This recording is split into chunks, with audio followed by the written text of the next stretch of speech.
Hello बच्चों, आजकल आप लोग पढ़ रहे हो मुहावरे। बच्चों 4 नंबर के आते हैं, मैंने बताया तुम्हें कि 4 नंबर का प्रश्न है, इस पर ध्यान देने की जरूरत है।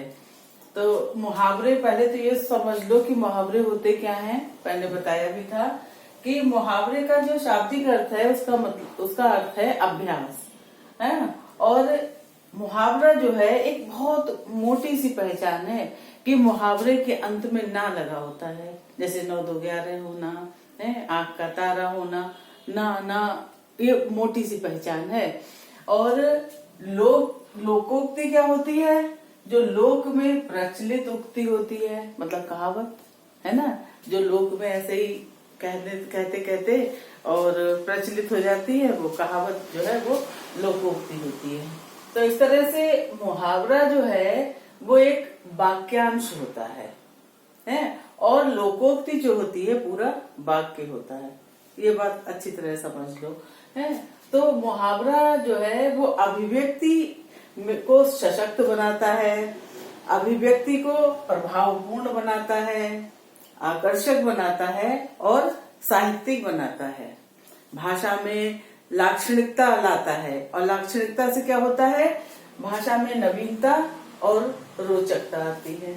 यूं तो आम आदमी भी मुहावरे प्रयोग कर लेता है, लेकिन जो साहित्य मुहावरेदार भाषा से पूर्ण होता है उसको अच्छा माना जाता है। अब तुमने देखो अपने पाठ बड़े भाई साहब, जो कि प्रेमचंद्र द्वारा लिखित पाठ है, उसमें देखा कि मुहावरों की भरमार है, कुछ ज्यादा ही मुहावरे प्रयोग किए हैं। और मैंने अपने अनुभव से ये पाया बच्चों कि तुम्हारे पाठ्य पुस्तक में जो प्रयुक्त मुहावरे हैं अधिकतर उन्हीं में से पूछ लिए जाते हैं। यूं तो मुहावरों का क्षेत्र जो है बहुत विशाल है, कितने भी किए जाएं कम है। लेकिन अगर तुम अपने पाठ्य पुस्तक के मुहावरे पूरे कर लेते हो तो बच्चों तुम्हें जो है 4 मुहावरे या 4 नंबर जो है वो मिल जाने हैं। ठीक है। मुहावरे कितनी तरह से पूछे जाते हैं? एक तो ऐसे पूछ लिया जाता है कि निम्नलिखित मुहावरों का अर्थ बताकर वाक्य में प्रयोग कीजिए। कभी पूछ लिया जाता है कि निम्नलिखित मुहावरों को इस प्रकार से प्रयोग कीजिए ताकि उनका अर्थ स्पष्ट हो जाए। अर्थ पूछना नहीं तो बताना भी नहीं। ठीक है। और कभी कभी रिक्त स्थान दे दिए जाते हैं कि वाक्य में बीच में छोड़ के रिक्त स्थान दे दिया जाता है और उसे पूर्ण करना होता है मुहावरे से, कि निम्नलिखित वाक्य को उचित मुहावरे द्वारा पूर्ण कीजिए। तो इस तरह से मुहावरे तुम्हारे प्रश्न पत्र में आते हैं। मुहावरों पर ध्यान देना बच्चों बहुत जरूरी है। आज मैं तुम्हारे लिए पाठ्य पुस्तक स्पर्श में प्रयुक्त कुछ मुहावरे पहले पाठ बड़े भाई साहब से लेके आई हूँ, है। जैसे उसमें प्रयोग किया गया है प्राण सूखना।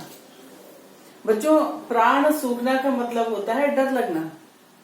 और एक बात का ध्यान रखो, मुहावरे में जो है वो भावार्थ होता है ना, उसका अक्षरशः अर्थ नहीं होता, भावार्थ लिया जाता है, लक्ष्यार्थ लिया जाता है।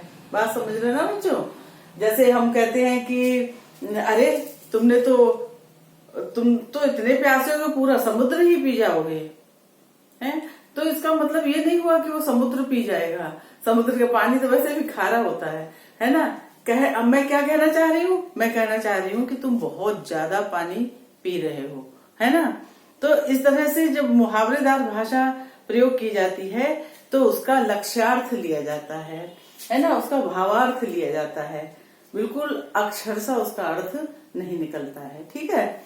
तो वो बात ध्यान रखना कि यदि उन्होंने पूछा है कि इस मुहावरे को इस तरह वाक्य में प्रयोग कीजिए कि इसका अर्थ स्पष्ट हो जाए, तो अर्थ लिखना नहीं है ना, क्योंकि कभी कभी अर्थ हमको बिल्कुल सटीक आता नहीं है, और लेकिन वाक्य में जब हम प्रयोग करते हैं तो बिल्कुल सही बैठ जाता है।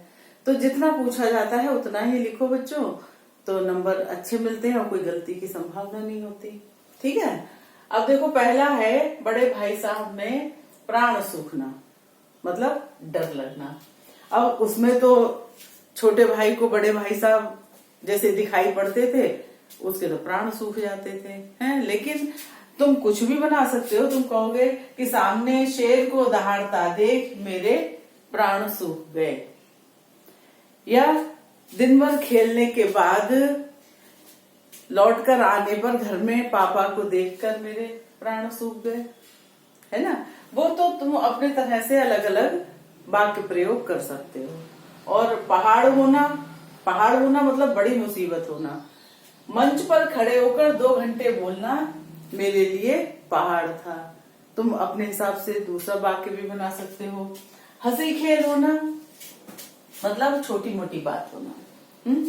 पूरे बोर्ड में टॉप करना कोई हंसी खेल नहीं है, या कक्षा में प्रथम आना कोई हंसी खेल नहीं है।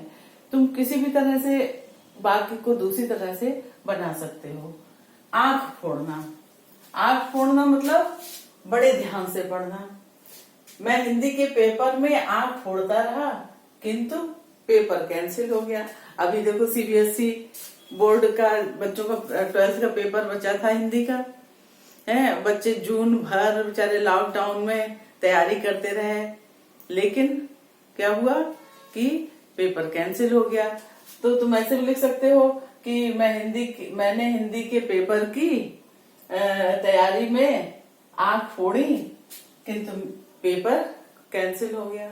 वो तो लिंग वचन और कारक के अनुसार मुहावरे में जो है वो क्रिया प्रयोग होती। क्रिया जो है वो लिंग वचन कारक के अनुसार प्रयोग की जाती है, ठीक है। लेकिन ऐसा भी नहीं कि अगर है फूल कर कुप्पा हो जाना, फूल कर कुप्पा हो जाना मतलब नाराज हो जाना, और उसको तुम सोचो कि लिंग वचन का वो फूल कर कुप्पा हो गई है, तो यहाँ पर कुप्पी हो गई नहीं होगा।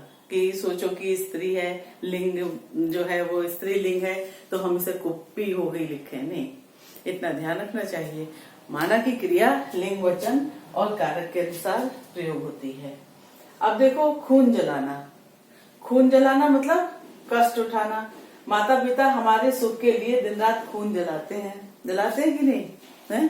खून जलाना मतलब कष्ट उठाना। माता पिता हमारे लिए दिन रात खून जलाते हैं। अगला है पास फटकना, मतलब नजदीक आना।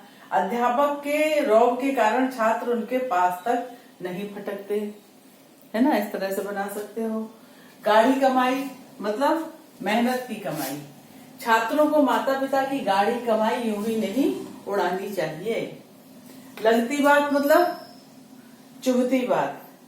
बड़े भाई साहब ऐसी लगती बात कहते कि छोटा भाई उदास हो जाता।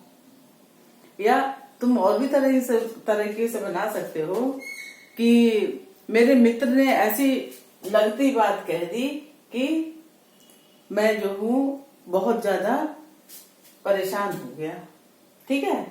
जिगर के टुकड़े टुकड़े होना, दिल पर भारी आघात लगना।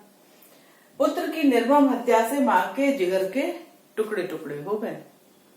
उसे तुम और भी किसी भी तरह से बना सकते हो, ठीक है। और देखो, हिम्मत टूटना, साहस खत्म होना। पति की मृत्यु और पुत्र की नौकरी छूट जाने से माँ की हिम्मत टूट गई, साहस खत्म होना।